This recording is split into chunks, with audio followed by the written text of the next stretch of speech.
I never thought my past as a Navy SEAL would matter in a quiet suburban neighborhood. But when 3 fake cops stormed into my yard, slapped my wife, and tried to intimidate us, they made the biggest mistake of their lives. That's when everything inside me switched to combat mode. It was supposed to be a calm morning, the kind where Sarah watered the roses while I tinkered in the garage. A slice of quiet suburban life we both cherished. But peace has a strange way of shattering without warning. Sarah noticed it first, the same black SUV circling our block again and again. Once, twice. By the third time, her instincts told her something wasn't right. The engine growled low, deliberate, as if its driver wanted everyone to notice.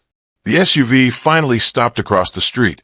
3 men stepped out in dark tactical vests, shiny police patches stitched across their chests. At a glance, they looked official, but Sarah's sharp eyes caught the flaws instantly. Cheap nylon belts, plastic holsters, no radios. Real cops don't show up like that. And as they started marching toward our yard, Sarah's stomach tightened. Something told her this wasn't a friendly visit. The tallest of the 3 strode confidently toward the garden, his boots crunching on gravel. "Ma'am," he barked. "HOA compliance inspection." He flashed a badge so flimsy it could have been printed on a home computer. Sarah raised an eyebrow, calm but unshaken. "Since when does the HOA hire police officers?" That question wiped the smirk off his face for half a second before the second man stepped forward.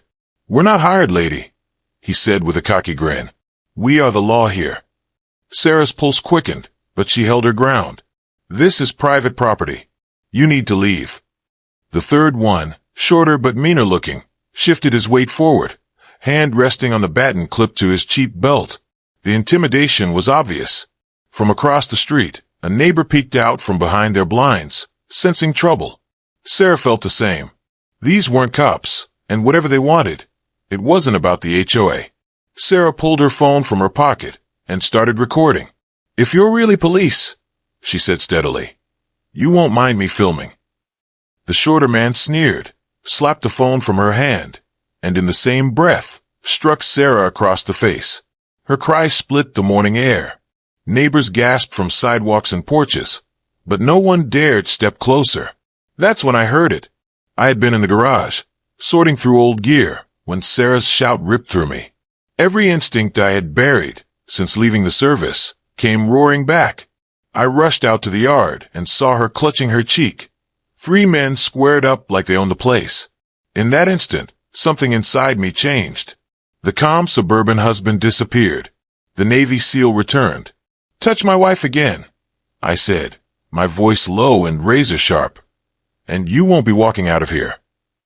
The leader smirked, trying to hold ground. "The HOA president told us you've been ignoring notices. We're here to enforce compliance." He stared at me, but I'd stared down warlords and mercenaries before. This man's bravado didn't register as a threat. I motioned for Sarah to go inside and lock the door. She didn't argue. She knew what was coming. "Real cops," I said, stepping closer, "carry radios. They identify themselves. And they don't assault women. You're not officers. You're criminals." The 3 exchanged nervous glances. Their laughter faltered. The shorter one tried to puff up. "You can't threaten us. We'll cuff you right now." His hand fumbled with his Velcro belt as he pulled out a flimsy pair of toy-grade cuffs. That was the last straw. My patience evaporated. I moved fast. My left hand clamped onto his wrist, twisting until the cuffs clattered to the ground. My right elbow shot upward, connecting with his jaw in a clean, controlled strike. He dropped instantly, groaning on the lawn. The second thug lunged, baton raised high.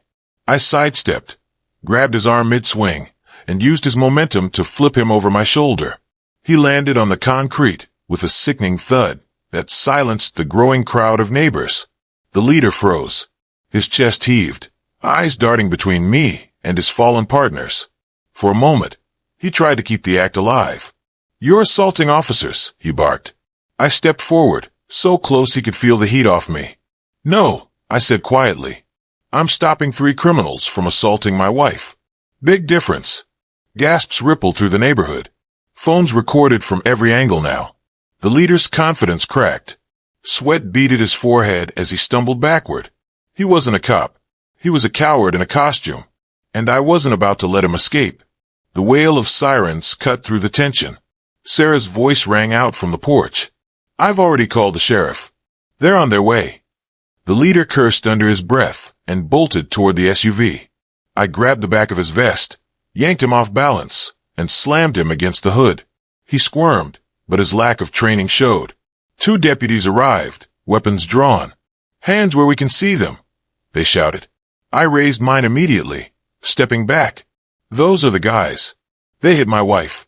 They're impersonating cops." Within minutes, the real deputies had the fakes disarmed, face down on the pavement, wrists cuffed for real this time. At the sheriff's station, the truth unraveled quickly. The fake cops sat slumped in chairs, their cheap gear bagged as evidence. Under questioning, their story collapsed. The leader cracked first. "It was the HOA president," he admitted. "She paid us cash to rough him up, scare his wife, make them fall in line." The deputies exchanged grim looks. This wasn't random harassment, it was conspiracy. When the sheriff asked if I wanted to press charges, my answer came without hesitation. Absolutely. Impersonating officers is a felony. Assaulting my wife will cost them dearly. But the HOA president, Karen Ellis, wasn't ready to roll over. By the end of the week, Karen filed a lawsuit against me. She claimed I'd used excessive force and damaged the reputation of the HOA. In court, her lawyer's arguments crumbled the moment Sarah's video played. On the big screen, the entire courtroom watched. Sarah being slapped, the fake badges, the cheap cuffs, every strike in broad daylight. The judge leaned back, unimpressed. "These men are criminals, and you, Mrs. Ellis, hired them. Not only is your lawsuit dismissed, but I'm sanctioning you for abuse of the legal system." My attorney stood, firm but calm. "Your Honor, will be filing a counterclaim today. Conspiracy, harassment, and assault. My clients deserve restitution." Karen's face went pale. Her empire of intimidation was collapsing. The 3 imposters were held without bail, facing multiple felony counts. Their swagger was gone, replaced with the hollow look of men who knew their freedom was over. Karen Ellis, once feared as the HOA president, now stood disgraced. Board members turned their backs on her as the weight of the judgment crushed her reputation. After court, the sheriff shook my hand. "Good thing you kept your cool," he said. "Most people would have frozen. You probably saved your wife from something much worse." I nodded, holding Sarah close.